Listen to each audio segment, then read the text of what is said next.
virtual reality. That's reality, but virtual. Ones and zeros. Ones and zeros. That's all it is. So there has been a lot of hubbub about virtual reality in the wake of the release of the PSVR 2 back in February. Yeah.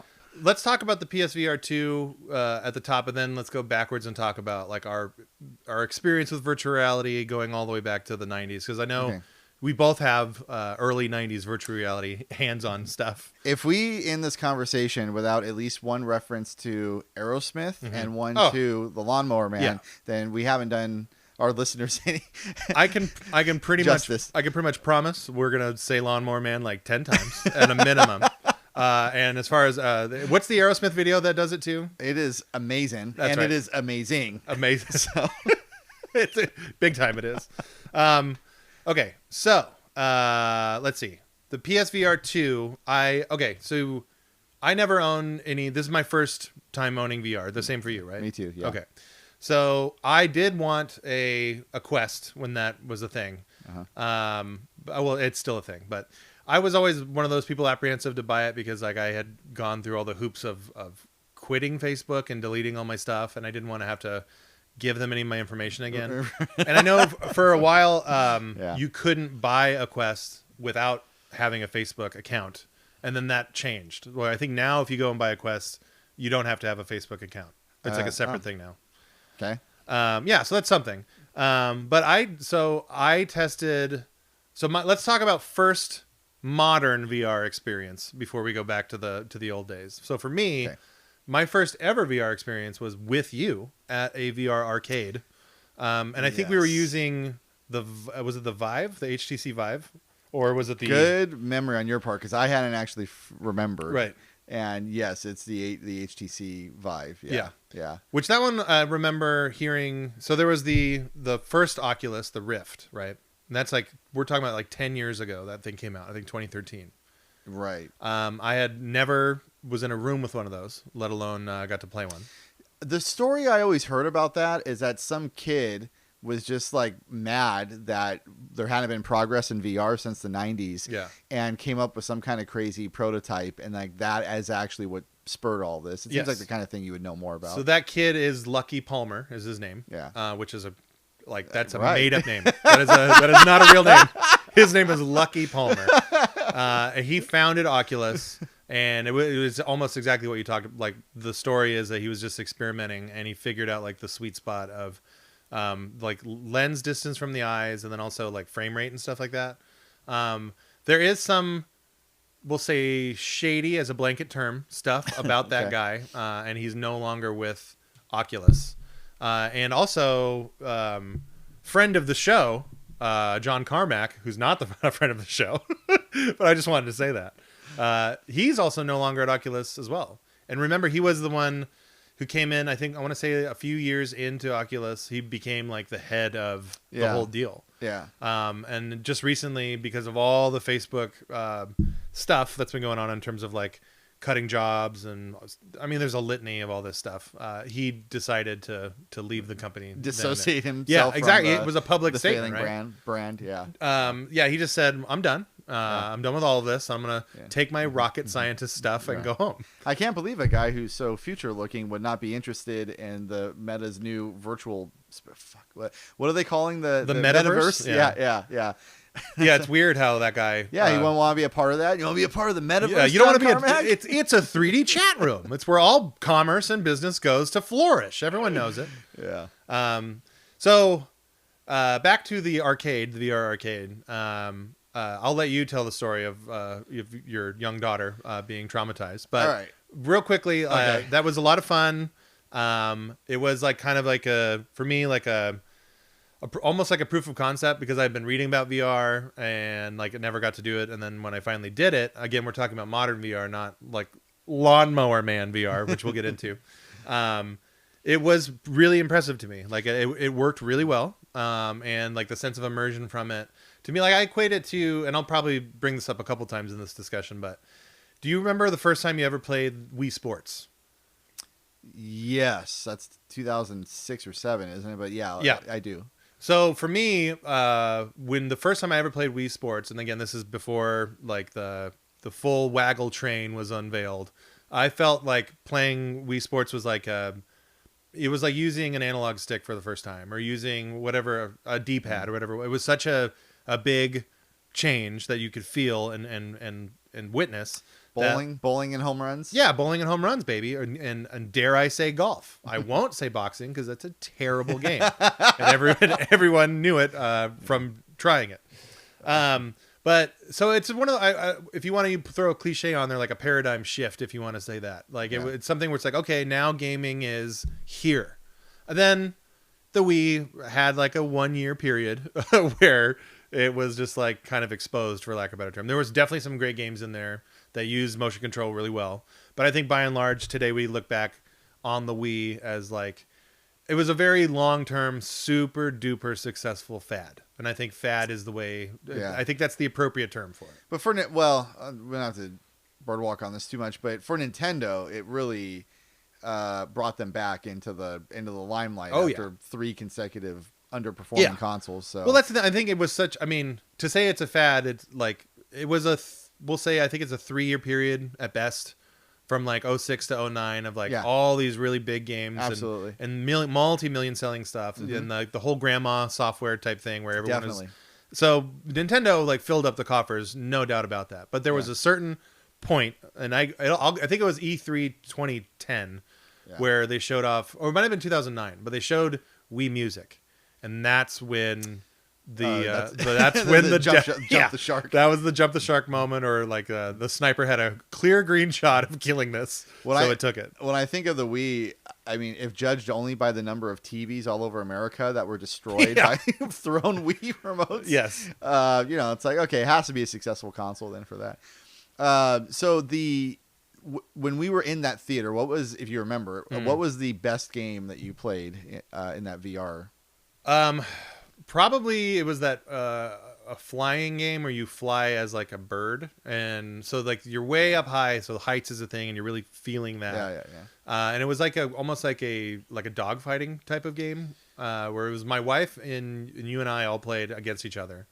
And I remember the takeaway being like the sense of height in a VR headset, that when it's working well, it really, really, really tricks your brain to the point where like. Yeah, I think that everyone who has that experience, like, well, not everyone, but a good chunk of people, like they get the motion sickness, like from that feeling alone. That one was pretty good. There was that one like magician, like remember like throwing fireballs at each other. You're on platforms. Yeah, and you're on platforms and fireballs. And you have to teleport from platform to platform. Yeah. Did we do the one together where you go into a big room and you have to put like a flak jacket on? No, but I remember you played Super Hot, right? And I was wearing that. That was awesome. Okay, so I'll tell 2 stories about this. The first one, Super Hot, I felt my out of shape ass felt exactly like I was Neo from the Matrix. Yeah, you're going through there, and at one point I was literally doing the cross guns, like as you do, to shoot left and right. Well, you want to look really cool, and I'm sure I did. You definitely looked cool. I did. Yeah. So playing that game, I was like, I am a god. I missed my calling. I could be on SEAL Team 6. Yes. So that was awesome. That was the first one. The second one was you go into a large room, you have the VR headset, and all these experiences only involved a VR headset and the controllers, except when you went in this room, you also put on like a flak jacket. And I can't remember what the purpose of the flak jacket was, but you were the experience was you were on a pirate ship and you're killing a bunch of zombie pirates. Okay, I did not play this one. And an additional gimmick is if one of your teammates, because you're in a room and you're kind of mobile, if one of your teammates died and you were alive, you could put your hand on their shoulder and you could revive them. Right. Which was actually pretty awesome, except that if your teammates were women and you just slipped a little bit because you have a headset on, you could end up, getting a little grabby there. Whoops-a-daisy. Yeah. Whoops-a-daisy. So I don't know how many lawsuits respond from that, but I remember playing it, and I was playing it mostly with dudes and my sister, who I stayed very far away from. Yeah. For obvious reasons. But I remember when you have the headset on, I was like, oh, there's a little where they're at in the game versus reality. There's just a little shift there. Right. A little lag time there. Uh-oh. I'm really trying to feel my way around this new virtual reality. Oh dear. Yeah. Oh, man. A lot of pickles. Yeah. Or persnickety situations could have occurred. Some awkward first dates, maybe. Yeah. So anyway, those 2 games were awesome. All right. So now, can I tell my daughter's story? Yes, please tell. Let me set it up a little bit. So this is my family went with your family, and it was like a whole big to do. Correct. And the first thing we did. So at your time, I believe your daughter is 8 years old. And they had a rule where I think you had to be a minimum of like 10 or something like that to do VR there. In fact, she was, I think, 7 actually. Yeah. Yeah. It was a few years ago now. Yes. And when we were, so, oh man, we got to tell the whole thing. So she was too young to participate. Right. And we asked if she could participate, and they're like, no, she can't do any of this VR. It doesn't matter what it is. And we're like, okay. So then we go to a game. Right. That is supposed to be the most serene game that exists in this space of like 7 or 8 different VR games. Yeah. And we didn't play it ourselves, but we saw the description, and the description was you're a tree and you're going through life as a tree. Yeah. You're going. What could possibly go wrong? You're just going through life as a tree. Yes. So we think, okay, well, this will be a good thing for her because you're not really doing anything. Right. So even though she's young. So we put the headset on her and we give her the controllers, and it's like, hey, kid, you're a tree now. Enjoy. Yeah. No, she's literally like, oh, totally, like having like this awesome, cool kid experience. And as a bonus, like a 1950s B movie, they pump sound into the booth. Yeah. Or smell into the booth. Oh, that's right. The whole smell-o-vision thing that they had. Yeah. I totally forgot about that. So it's like, oh, and here, this is wet grass or whatever. So they're doing that bit too. And yeah. She's just having the time of her life. Like, Dad, look at the birds. Yeah. I'm growing so tall. Yeah. And so we're like, this is great. Like, I want my kids to play video games. Sure. And this is like a good thing for her. And then, apropos of nothing, without any warning whatsoever, the tree catches fire. So it's your precious little princess daughter is now on fire. Immediately starts crying. Yes. Yeah. And the tears are streaming down. And we're just looking at it like, well, I don't know what we do. Yeah. And then the best / worst part of it is that you could just take the headset off. Yeah. You're like 4 inches away from being out of the burning forest. Yeah. But she didn't know that because it's immersive. Well, and she's in the middle of being traumatized. Literally feeling like she's being burnt alive after like this whole serene buildup of like, oh my God, I'm a tree. This is what it's like, Daddy. This is beautiful nature outdoors and all this good stuff. So good. Yeah. Right. So she's just crying, and then so we get the headset off of her, and the tears are coming down. She's like, no, I don't want to do anything like that ever again. Like the most serene game. It's like, all right, well, if you don't like this, you're not going to like the magician game, throwing fireballs at each other, whatever.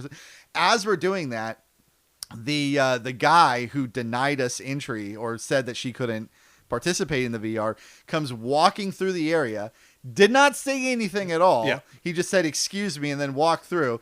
And it was the ultimate like alpha move. He wasn't going to kick us out. Nope. He just wanted to let us know that he knew Yeah. that we subjected our daughter to trauma after he explicitly had told us that we can't do that. It was just like, I know what you guys are doing. I'm not going to kick you out, but I warned you, and now your daughter's crying, and it's your fault. And he probably took your daughter's trauma as like a, Totally. That's what he it's did. exactly what I was trying to prevent. Yeah, well, fortunately, he didn't call CPS, because that true. would have been the other option. Yeah, that could have been option 2. Oh, hey there, bucko. I know I'm not usually home on a Saturday and your mom is here, but if you wouldn't mind cleaning up a little bit after yourself, I sure would appreciate it. I'll fucking sock your fucking face in, dude. I'll sock your butt, I'll sock your ass, I'll sock your body, I'll sock your fucking face again, dude. I don't give a shit. No. I don't think anyone's gonna get socked here. No. The thing about me is fucking real simple, dude. I'll fucking take disrespect, dude. You fucking disrespect me, I'll fucking sock you, dude. I'll sock you hard as fuck, too. I don't give a shit. I don't think I've been disrespectful at all. I don't give a fucking fuck if you're my fucking mom's boyfriend, dude. You come at me, Well, I you think I'm fucking more than just your disrespect me boyfriend. like that. I'll fucking sock you. You're lucky I don't sock you right now. I'm thinking about fucking socking you right now. Well, your mom and I have been dating now for 6 months, so things are really serious. You fucking come up to me and fucking talk all this fucking shit, dude. I'll fuck your ass, dude. I don't give a fuck. Hey, dude. Bucko, I ain't asking for too much, okay? Just throw out some trash, okay? Just throw out a little bit of trash, okay? That's all I'm asking. Dude, first of all, fucking step. Fucking step, dude. I dare you. Fucking step. No, no one's gonna step. No I dare you. Stepping. I will fucking fuck you. I fucking dare you to step at me, dude. I wish this was Christmas Eve and my main present was you to fucking step. Oh, step at me, dude. Oh, fucking step. No, no one's gonna be stepping or socking. No sock stepping, no stepping or socking. You're fucking so fucking hard upside your fucking head, dude. I've been listening to this music that makes me want to fucking fight, dude. So, like, I'll fucking fight, dude. No disrespect, but I'll fight. Hey, look. I know I ain't your dad, okay? And I know things are tough, okay? Saturday school, I get it. I don't fucking have to go to Saturday school, I got an excuse. But you need to do what I ask you. Dude, it's fucking Saturday, dude. I'm fucking sitting here, I'm trying to fucking get my chill on. You're out here fucking disrespecting me, dude. And I'm fucking just trying to watch cartoons, and now I'm gonna fucking I'm fixing to fuck you, dude. Hey, if you be a good bucko about it, just do what I ask you. I'll let you drink. Don't tell your mom, I'll let you drink. Fucking sick and tired of all the disrespect and fucking all the misgivings, dude. Every fucking thing's a misgiving, and you're fucking thinking about me negatively all the fucking time, so it's about time I fuck you. Hey, would you be a superstar and fucking just clean up your shit, okay? So I don't have to fucking, break your goddamn neck. So yeah, that was my first experience with VR was this whole thing and watching it. Almost everybody had a great time. Almost, except for one person. Just one. Just one 7-year-old little girl who didn't have such a great time. Other than that, Mrs. Lincoln, how was the play? Yeah, exactly. Before we get into PSVR 2 and all that stuff, let's go back to 90s VR experiences. Now. So I only have one, and it's probably pretty similar to yours. But for mine, it was, I want to say I was at Knott's Berry Farm or Disneyland. I can't remember. It was a Southern California theme park. And they had a whole thing, set up, like virtual reality pod, it was called. And you had to wait in a line, a really long line, because this was... Again, Lawnmower Man had just come out, or like it was in that wheelhouse, so like 91, 92, somewhere in there. Right. And you had to wait in this line, and the game itself was like you were in a tank, and like there, I don't remember there being any motion. Like you're in like a turret, and you're like aiming around and like shooting other targets that are kind of in the distance, but there was no movement, and I think it ran maybe 20 frames a second. I'm thinking, that with very blocky square graphics, And it was like this, like my takeaway from it, again, I was really little. I was like maybe 8 or 9 years old, not unlike your daughter, who got burned to death. Right. Have you had to explain it to a therapist then? Right. Maybe that's the difference. I have not. Luckily, had to have a sit down conversation with a therapist on this deal. But my takeaway from it was, wow. I waited in a really long line for that, and then just being really disappointed, and then no more VR for like 25 years. Right, and then fast forward 25 years, and then you're watching my daughter cry. Yeah, exactly. I'm an accomplice to said thing. So you're lucky because that experience that you got is the experience that I wanted. Okay. Because like 1991, this is pre-internet, right? So my only experience with VR was that you would read a little blurb about it in some video game magazine, or there might be some news clip on the 11 o'clock news at the very end, 3 minutes. Hey, look at this new thing that the kids are into. Cutting edge technologies. Yeah. And so what I remember was that this VR experience it was commonly at like fairs and at like theme parks and like public areas like that. And so every time I would go to a fair, I would look for this thing, and I would never be able to find it. And instead, because fairs are full of your people, carnies, they would instead what they would do is they would have these really dumb simulation rides, and then they would tell me that it's VR, and then you would just get in the simulation ride, right? And you're just sitting there, and so this is the bit where you're going to show a picture of like these really, really crappy simulation rides, and it's just like some image, and you're in like a cargo pod, and you're just kind of moving and shaking a little bit. What you're describing is more of like it's like Star Tours. Absolutely that. It's exactly that. Yeah. Yeah. and except crappier because it's at a fair, Right. and not like Disney. Yeah, it doesn't have like actual Star Wars stuff in it, or Michael Jackson, Right. Before.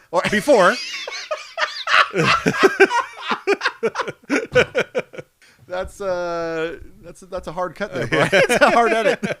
No, it's fine. It'll stay. It was before. It was before any of the things. It was Star Tours. It was fine. It was safe. It was family friendly. Totally no one knew. Totally.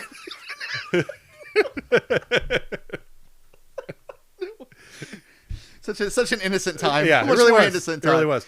He sold Pepsi. So, He just sold Pepsi and it's fine. And his hair caught on fire. And that's Right. the only thing that we needed to know the about most him. controversial That was thing the about most- Michael yeah, exactly. Jackson was his hair catching on fire. Things got different. Things got a little different, but we're not here to talk about MJ. We'll circle back to VR. It's a different podcast Yeah. with Oprah. Yeah. All right, so they would have these rides, the Star Tours rides.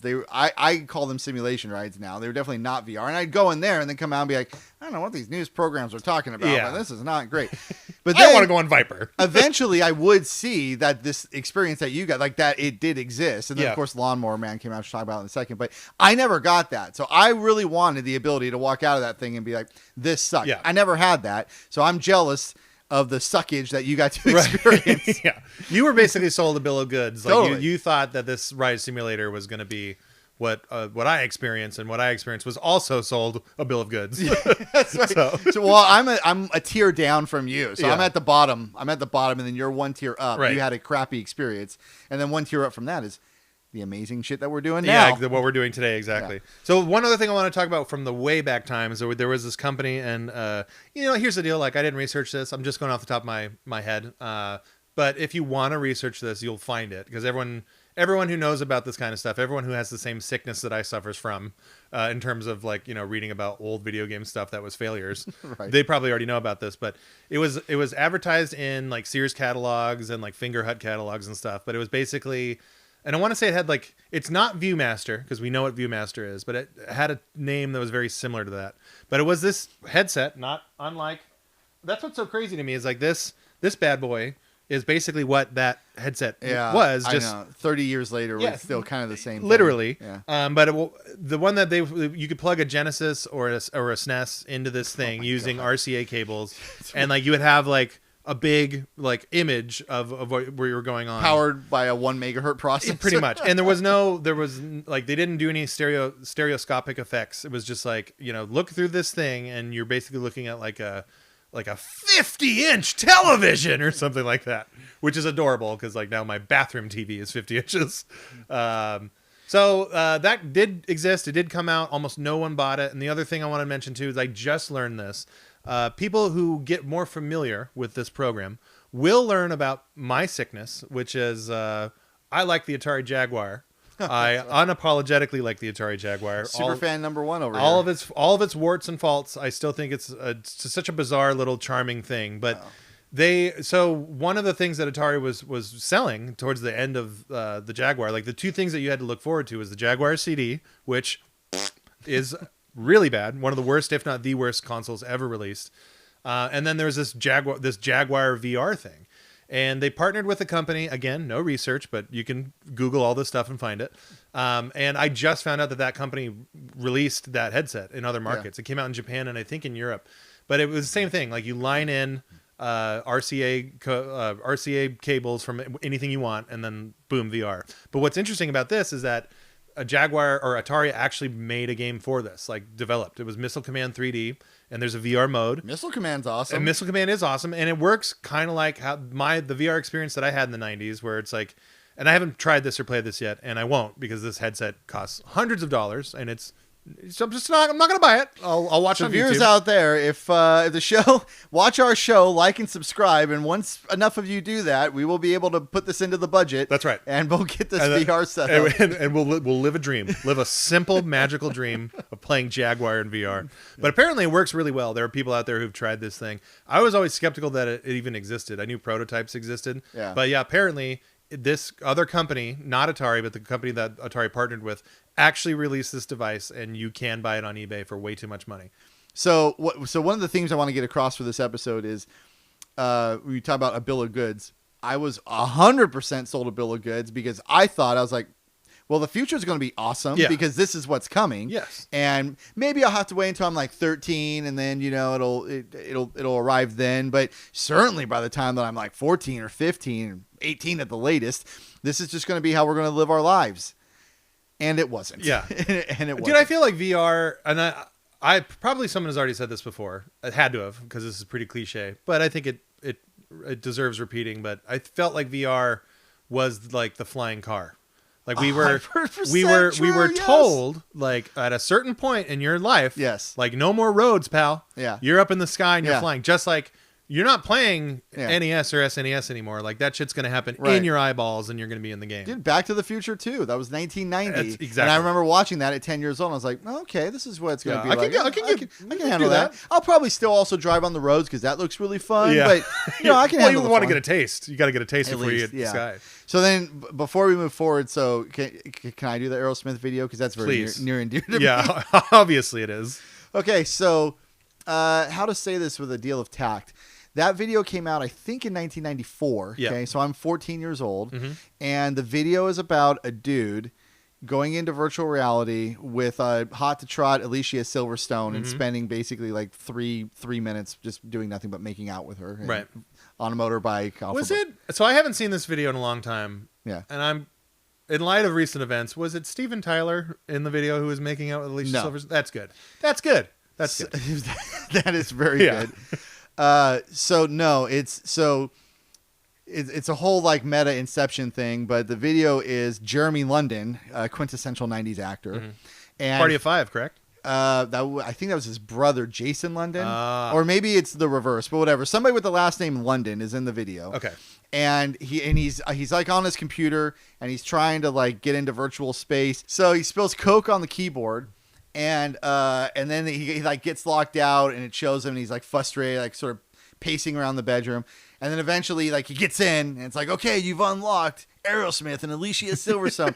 So he puts on the headset, which looks remarkably similar to the PSVR 2 headset 28 years later, or whatever it is. And then he's on a motorcycle, and Alicia Silverstone first has a bad attitude, and then he like literally like upgrades her attitude. Yeah, he just like push a button, and then she like changes her outfit, and she's like, "And now I'm into you." Right. And then they just start like making out on the motorcycle, and then the motorcycle breaks down, and then the like the video ends with them sky surfing. Okay. Well, as all good videos end with sky surfing in the 90s. So again, I'm watching. I'm 14. I was like, oh man, so if I don't get a girlfriend, it's going to be totally okay. Yeah. I'll just have Alicia Silverstone in virtual space and all my problems are solved there. So again, a bill of goods. And I was like, I'm ready, guys. When's this VR thing coming? Whatever I got to sell, I'm working at McDonald's. Totally. You're getting ready for it.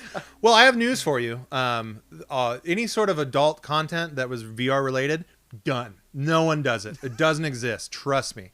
There's no VR content that's even in the neighborhood of what you're talking about. Yeah. It just doesn't exist. Yeah. So no more looking into it at all. There's no reason to research it because it's just not there. Appreciate you saving me the trouble. Yeah, exactly. I want to save you your time. I know. It doesn't exist then, and it's basically you can just do a lot of edutainment with VR. Just edutainment.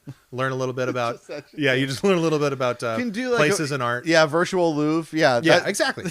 that's all you want to do. Totally, 100%.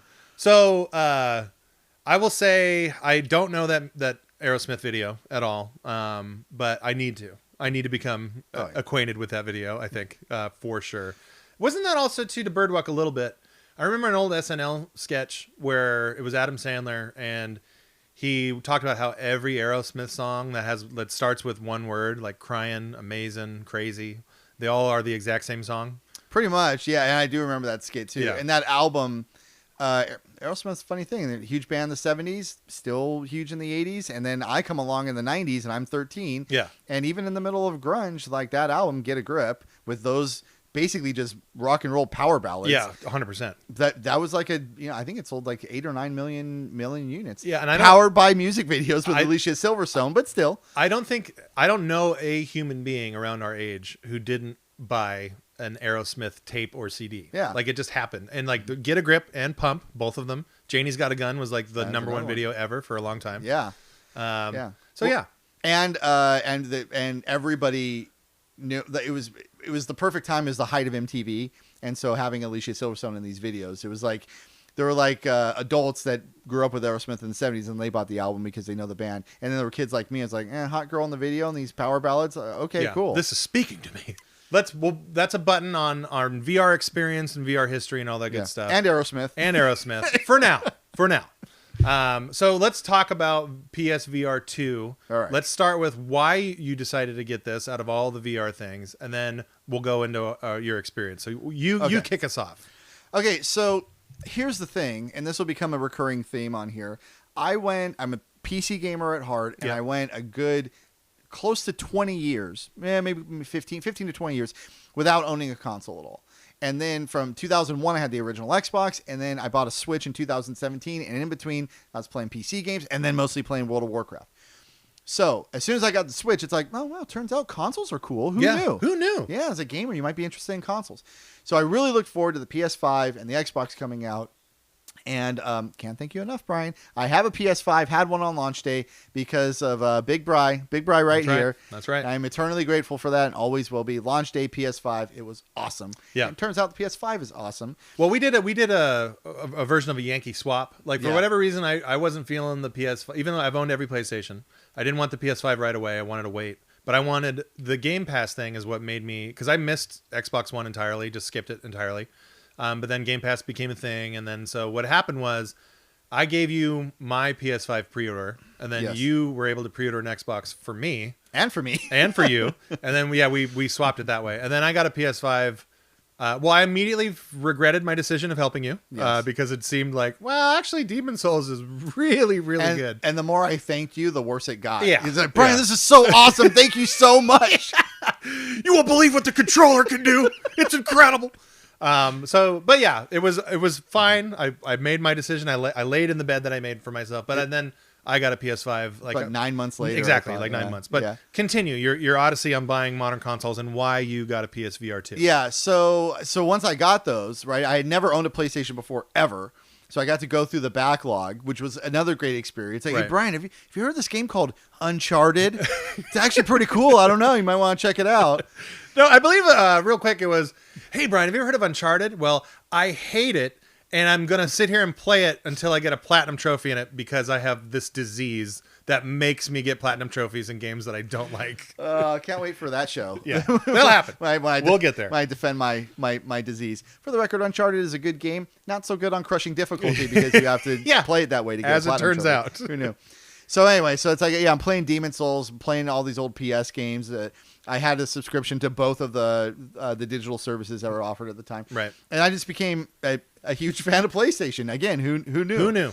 And then they announced very shortly after the console came out, they announced this virtual reality thing. Yeah, it was only a few months, I think. Yeah, and so I was like, well, I'm on board with that. And had you played any of the original PSVR? I played at a friend's house. I played the original PSVR once, and it was great. Yes. But it was just one experience of like an hour, and then I had to go do other stuff. And I was like, okay, but this was really, really cool. And then the tech they were talking about for PSVR 2 and the way that they were learning from the mistakes of PSVR 1, I was like, hey, this is going to be really cool. Then they announced that the big launch title was going to be Horizon. Yeah. And the Horizon series is my favorite series of the last generation. I haven't even heard of Horizon Zero Dawn. Right. I only played it because it was offered for free as part of PlayStation Plus. And that game was just like an absolute knockout for me. I was like, I'm playing all these games. These games are amazing. Then when they announced that, okay, and then our big launch title for the PSVR 2 is going to be a Horizon game, I was like, well, I probably would have bought it anyway. Yeah. No, I'm definitely going to get it now. So I pre-ordered it for that reason. Okay. So now that you have it and you've played it, give me initial reactions and thoughts. Largely positive. I wouldn't say overwhelmingly positive, but I would say very positive. Low 90s, probably something like that. So first, one of the bits that the thing does is when you put the headset on, it tracks your eye movement. Yeah. And I don't remember experiencing that in any other virtual reality system. It doesn't exist anywhere else. Okay. And that again is a game changer. They do a little self-test where they tell you to look at different colors that are going around in a circle around the screen. And then when you do that, you actually find that it's registering the thing that you're looking at. That again, that just blew my mind. It's magical. Like it's a magical experience. It felt magical to do that. It's like I'm 100%. looking at it and the game knows what I'm looking at. It felt like we're a lot closer now to technology being able to just read my thoughts. Right. Which, could be some hit or miss there. Yeah. Not sure I'm ready for that. No But one at least is. reading what I'm looking at, for the most part, I think is going to be just fine. Yeah.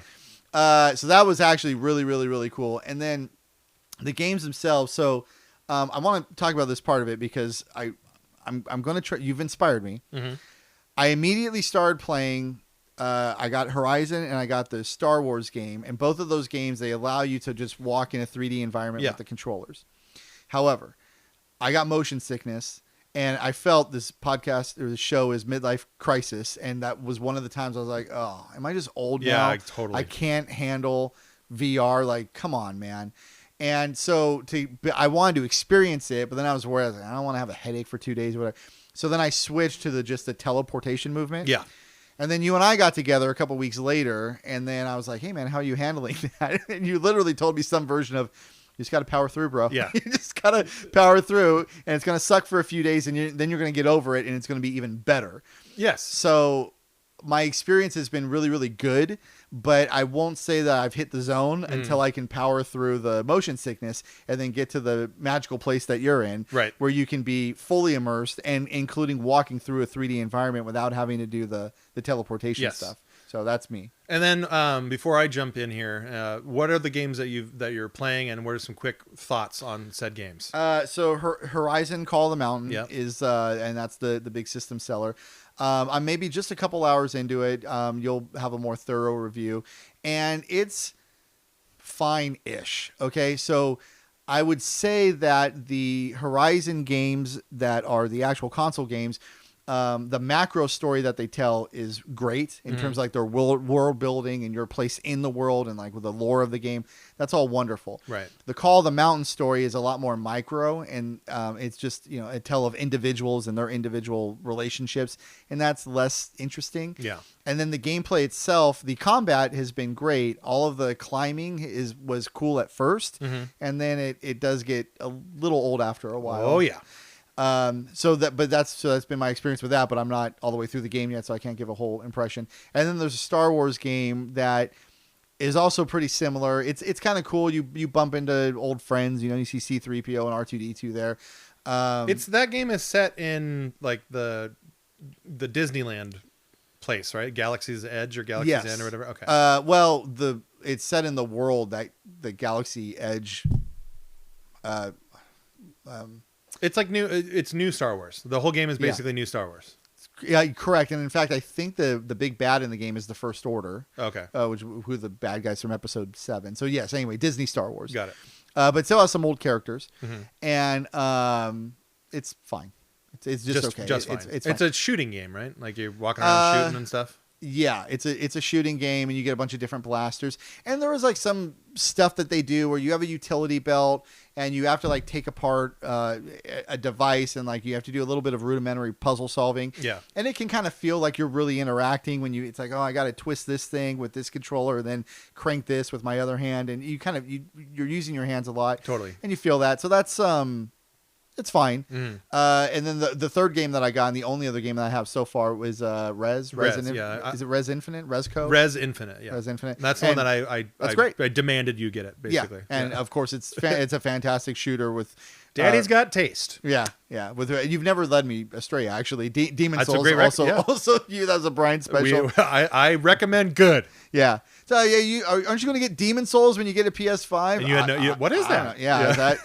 Is that a popular game, or I don't know what's. Yeah. And I was like, get it. Yeah. So and then Res, my kids like a lot too, especially my son who's now 7. So so anyway, that's a hit in the whole family.